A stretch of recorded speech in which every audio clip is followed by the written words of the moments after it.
Hi, my name is Brad Seal, and I have the great privilege of serving as a success coach with Transformation Network here in Ashland, Ohio. And I don't know about you, but for me, this has been a year of upheaval. It's a year that I have struggled to find a personal balance of health in caring for one another, but also making sure that I'm caring for myself. And it's my hope that this video will give you some handholds, some tools or resources to consider how you can strive towards health in your own life in such a time of upheaval for us, many professionally as well as personally.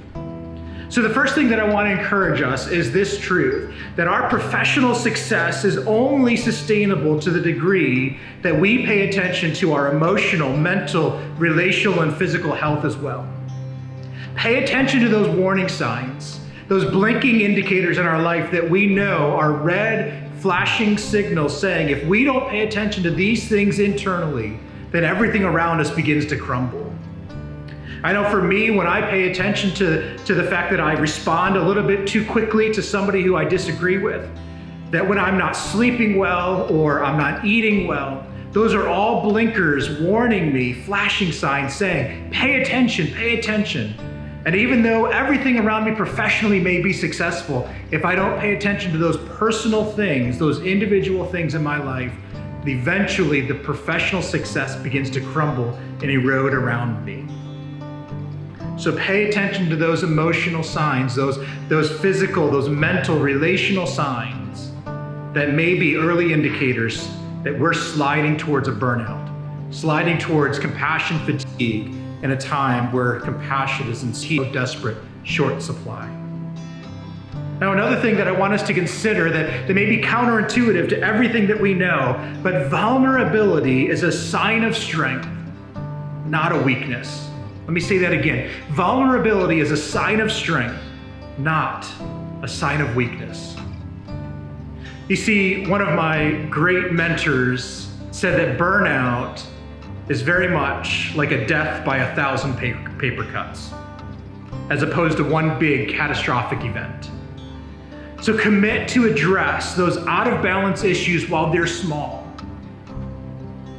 and easily correctable before they become significant consequences in your life.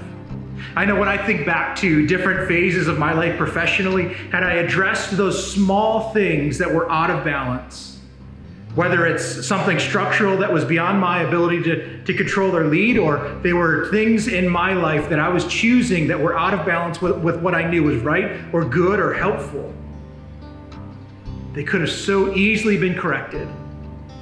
But too often I'd ignore them until they became bigger with greater consequence, even if they could be corrected and turned around. So be vulnerable with those that are close to you, those that you can trust with the things that you're struggling with. Vulnerability is not a weakness. In fact, vulnerability is one of the great magnets in our time to draw people to your life, investing, building, and encouraging. So see your vulnerability with those you can trust as strengths, not weaknesses. The third thing that I want to encourage you with, be ruthlessly intentional in developing a plan of action to guard your health. See, here's the thing. No one is going to do this for you if you don't do it. So be ruthless, be cutthroat with your own schedule, your own routines, your own priorities, and say nothing else is going to matter other than making sure that I stay healthy and that I stay in balance with everything that is good and beneficial in my life. So develop goals, develop strategies, develop tools that will ensure that whatever change is necessary, the change you are seeking, becomes sustainable and long-lasting. And then do me a favor, do yourself a favor. Share with one or two people that are close with you those changes that are happening in your life, those corrective actions that you're doing to ensure you maintain a life of health, so that those one or two people can check in on you, can have open access to ask, how are you doing with that change that you mentioned? How are you doing with that thing that you struggle with, that you're saying you're taking the steps to correct? And then this maybe is a bit of a pivot away from ourselves, but it begins to care for those around us. But when you see something, say something. Now, I don't mean be the office guru that tells everybody that's what's wrong.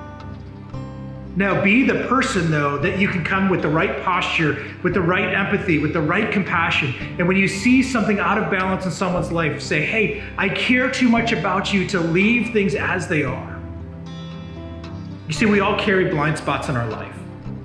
Every one of us. And if we don't have those around us that can call us out of the blind spots that we can't see, we'll never be able to address them and succeed over top of them. And so give permission to those around you to call out the things that you miss. Not out of judgment, not out of guilt, but out of compassion, out of encouragement, out of empathy, out of a desire to see you succeed and strive and thrive in your workplace, in your home, in every space of life that you find yourself. Remember, it's not just a political slogan, it is truth. We are better together. And so when you see something out of balance in someone's life, say something. Say it for their benefit, as well as yours. And the final thing I want to leave you with is this. There's a phrase that a communicator that's one of my favorite communicators often says: do for a few what you wish you could do for all. You see, I don't know about you, but for me, when I see the landscape of the things that we're facing right now, it can be completely and utterly overwhelming. Overwhelming to the degree that it defeats me, that it gives me a sense I can't succeed because it is too big, too great of a problem that I, myself, can do anything about. But you know what I can do? I can do for a few the very thing that I wish I could do for every person around me. And so find those few that you can invest in, that you can pour into, that you can empty everything you have learned as a leader, everything you have learned as a professional, everything you have learned maybe as a parent or a friend, and empty into them so that they may thrive, they may become strong, they may then be able to do the same. And we begin to see the ripple effect around us, to where the few that I invest in, then invest in a few more and a few more. And we see the cascading effect then of that positivity and that change that we wish all could do, but we know we can't accomplish. But the few become many. Don't let the scale of the challenge we face in this pandemic become paralyzing. Now instead, let it set you up as an opportunity to invest in a few, that they may then create the ripple and that cascade of change we all desire. We live in a state of great upheaval, as we said from the beginning. But that upheaval does not have to upend our life. Instead, may it be a challenge, may it be an opportunity, an invitation for you, for me, for all of us, to step into a more sustainable, healthy life where we thrive because we've chosen that which is good, right, and helpful for our life, personally and professionally. Have a great day. Look forward to talking with you more about how you can have a healthier life in this time of great upheaval.